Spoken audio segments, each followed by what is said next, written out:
You are a light for the world, and a town built on a hill cannot be hidden. Likewise, when people light a lamp, they don't cover it into a bowl, but put it on a lampstand so that it shines for everyone in the house to see. In this way, let your light shine before people so that they may see the good things that you do and praise your Father in heaven.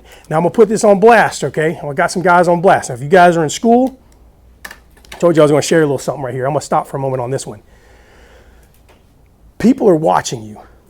And they're going to call you out. They're going to call you out in class. They're going to call you out at work. And you're going to feel that you're getting picked on. But the really crazy thing is they're watching you. And they're going to put a spotlight on you. And they're going to see how you're going to react to it. And a lot of times they're testing you. You know?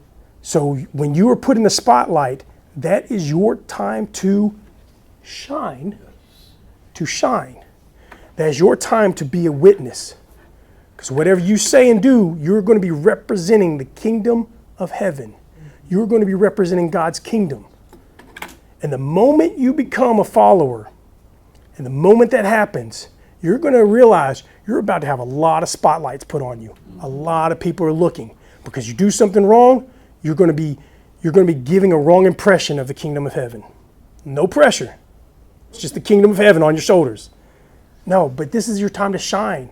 This is your time to show mercy. This is your time to say, okay, I got you.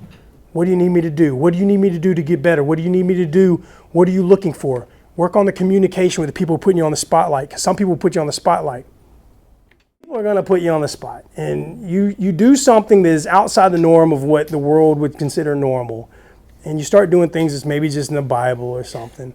And I don't sit here and say, well, I'm better than you or nothing like that. Let's just put it this way. And I shared this story once before, and it's probably good to reshare the same story. But some of the same guys, this was a year or so ago, we went out to eat, and the breakfast food that we got had bacon, and I was like, I don't want to eat bacon. And instead of just saying leave the bacon off, I asked some of the guys, like, do you like the sausage? Do you like the bacon? Which one do you like?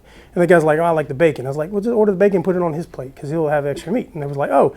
And these guys, they don't eat kosher. They don't, that's not what they eat. And no big deal. But they were like, okay. And so that I did not know opened up a good conversation because they wanted to know. They said, so you don't eat, because they opened the conversation. We're at the same booth. And I was like, no, you eat it. You're good. And they was like, oh, you don't eat this. And I was like, so what do you feel about that? And I said, well, I know where you're getting at with that question. Do you think I'm going to go to hell if I eat pork? And they're like, yeah. I said, if I was going to go to hell for eating pork, would I give it to you? And they just looked at me. And I was like, I wouldn't give it to my friends if I felt that was going to send me to hell. This is where I'm at in my walk, and this is what I'm doing. I was like, you're at in your walk, what you're doing with God. I was like, so you can have the extra meat, but for me, this is where I'm at in my walk. And they were like, oh, wow. And that probably summed it up so well for them. And I was like, this is where I'm at in my walk. I'm not judging you. I'm not going to put you down for this stuff. This is where I'm at, But if that was going to cause me to go to hell and be completely separated from God for eating this stuff, I sure enough would not give it to you. I was like, y'all are my friends. And they were like, oh, okay. So just be merciful to other people. Be respectful of other people.